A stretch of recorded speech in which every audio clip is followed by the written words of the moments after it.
Hello అండి, good morning. Welcome back our channel Sunny Telugu అమ్మాయిలు. ఒకసారి కొత్తగా చూస్తున్నారా, ప్లీజ్ సబ్స్క్రైబ్ చేసుకోండి.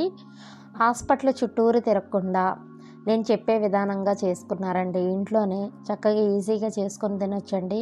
వేలు డబ్బులు హాస్పిటల్ చుట్టూరు తిరిగి హాస్పిటల్ పెట్టడం కన్నా వారానికి ఒకసారి ఇట్లా చేసుకొని తింటే హెల్త్కి మంచిదండి. వీడియో క్లిప్లో చూపించినట్లు జీడిపప్పు, డ్రై ఫ్రూట్స్ మీ దగ్గర ఏముంటే వాటిని అన్నిటిని యాడ్ చేసుకోండి. పల్లీలు, పీనట్స్ని అట్లా ఫ్రై చేసుకొని దాని మీద పొట్టంతా తీసేసుకోవాలండి.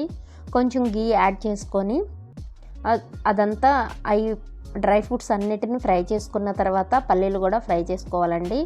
ఒక ప్లేట్కి గీ యాడ్ చేసుకొని అప్లై చేసుకోవాలండి. బెల్లం తర్వాత అట్లా ఉండలాగా రావాలండి, గట్టి పాకం. వీటిని అన్నిటిని యాడ్ చేసుకొని నెయ్యి ముందుగానే రాసిన ప్లేట్కి యాడ్ చేసుకుంటే చిక్కీలాగా తినొచ్చండి. ఇలా ట్రై చేయండి, లైక్ చేయండి.